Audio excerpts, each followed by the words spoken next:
आज हम बात करने वाले हैं छोटी छोटी बातों में होता है सास के साथ झगड़ा। तो अपना ये तरीके, बंद हो जाएगी रोज की चिक चिक और बहस।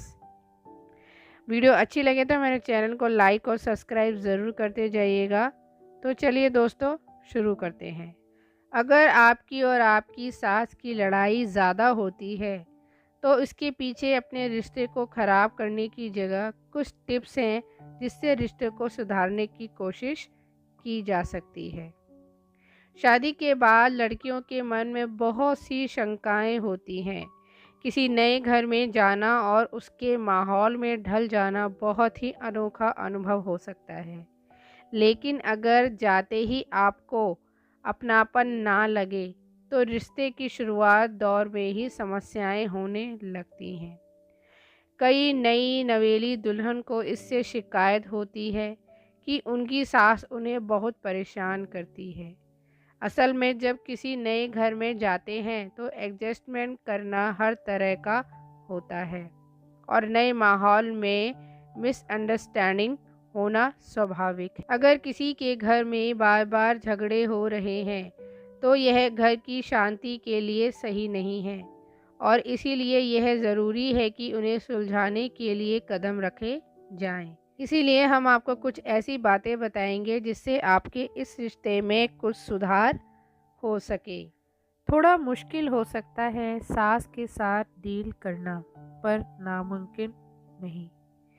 पहला कारण है असुरक्षा की भावना। यह वजह सास को सहज बनाती है। बेटे की ज़िंदगी में माँ की जगह उसकी पत्नी ले लेगी, इस बात का डर ज़्यादातर माँओं को रहता है। इसी सोच के चलते सास ना चाहते हुए भी कई बार कंट्रोलिंग हो जाती है। बेटे की शादी के बाद माँ ये सोचने लगती है कि कभी वो अपने बेटे के लिए सब कुछ थी, लेकिन शादी के बाद बेटे की लाइफ में कोई और होगी, जिसके चलते प्यार बढ़ जाएगा। इसी पजेसिव सोच के कारण सास की चिड़चिड़ाहट बढ़ती जाती है और खींच बहू पर निकलती है। हमारा अगला कारण है अपनी पसंद की बहू का ना होना। कई बार वजह यही होती है, इसलिए बहू की लाख कोशिश के बावजूद सास उसे बहुत अच्छे से अपना नहीं पाती।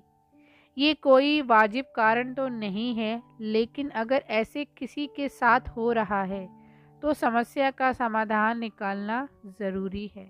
तो कैसे निकालें इन बातों की समस्याओं का हल, वो भी हम आपको बताने वाले हैं।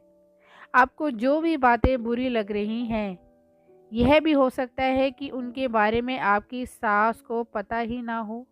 कई बार कोई जानबूझकर गलत व्यवहार नहीं करता। ऐसे में उन्हें ये बताएं कि कौन सी बात आपको बुरी लगती है। इस बारे में बात बहुत ध्यान से करें ताकि आपका रिश्ता बेहतर हो सके। नंबर 2, किसी का व्यवहार समझने के लिए उसके साथ वक्त बिताना बहुत ज़रूरी होता है। इसके लिए आप पति और सास के साथ कुछ एक्टिविटी प्लान करें, जैसे लंच या किसी ट्रिप पर जाना। अपने पसंदीदा स्टोर या शॉपिंग जाने का प्लान बनाएं। इससे सास बहू को एक साथ रहने के लिए कुछ वक्त मिलेगा, जिससे उनके रिश्ते कुछ बेहतर होंगे। तो हमारा अगला पॉइंट है बातों को दिल से ना लगाएं। इस बात को समझने की हर किसी का स्वभाव अलग होता है। ऐसे में सासू माँ कुछ कहे तो उसे दिल पर बिल्कुल भी ना लें। उसके बारे में सोचते रहना सही नहीं होगा। कई बार चीज़ों को जाने देना सही रहता है। उसकी कही हर बात को बुराई में ना ले और लड़कर जवाब ना दे। तो फ्रेंड्स, कभी कभी ये चीज़ें भी अच्छी होती है कि अगर आपके घर वाले या आपकी सासू माँ आपको कुछ बोल रही है तो उन चीज़ों को दिल से लगाने का कोई मतलब नहीं है, क्योंकि अगर उस चीज़ को हम लेके बैठे रहेंगे ना तो उससे हमें ही सबसे ज़्यादा दुख और सबसे ज़्यादा हर्ट होने वाला है।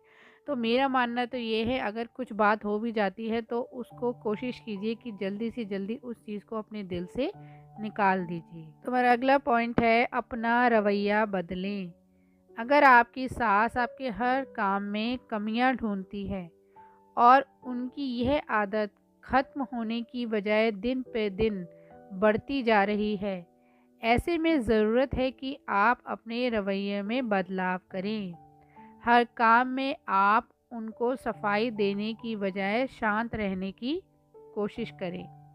बेवजह की नोक-झोंक उनके साथ बंद कर दें। हो सकता है कि आपके द्वारा प्रति उत्तर ना देने से आपकी सास का व्यवहार बदल जाए। ऐसे में संयम से काम लेना बहुत ज़्यादा ज़रूरी है। कभी कभी ये होता है ना कि हम चीज़ों को बोलना छोड़ देते हैं, चुप रहना सीख जाते हैं, तो सामने वाला ना ऑटोमेटिक खुद ही चुप हो जाता है। क्योंकि अगर कहते हैं ना बात से बात, इसीलिए कहीं कहीं हमारी चुप्पी भी बहुत बेहतर काम कर जाती है। हमारा नेक्स्ट पॉइंट है कम बात करें। आपको ऐसा लगता है कि ज़्यादा बात करने से सास के साथ झगड़े की आकांक्षा बन जाती है, तो समझदारी इसी में है कि चुप रहें। उनको बहस करने का एक भी मौका मत दीजिए। उनके साथ तकरार करने से बचिए। हो सके तो वही बात कीजिए जो उन्हें रास आती हो। तो फ्रेंड्स, यही अच्छा तरीका है। अगर जहाँ बातें ना बनती हो ना दो लोगों की, तो कम बात करना ही बेहतर होता है, ताकि रिश्ते हमारे थोड़े बहुत तो अच्छे बने रहें। तो दोस्तों, आज हमने आपको बताया कि अगर आपकी सास के साथ झगड़े होते हैं और इसका क्या है सॉल्यूशन। उम्मीद है आपको ये हमारी वीडियो अच्छी लगी होगी। अगर वीडियो थोड़ी सी भी अच्छी लगे तो हमारे चैनल को लाइक और सब्सक्राइब ज़रूर करते जाइएगा। तो चलिए फ्रेंड्स, अब हम आपसे मिलेंगे एक नई वीडियो में। तब तक के लिए जय श्री कृष्णा।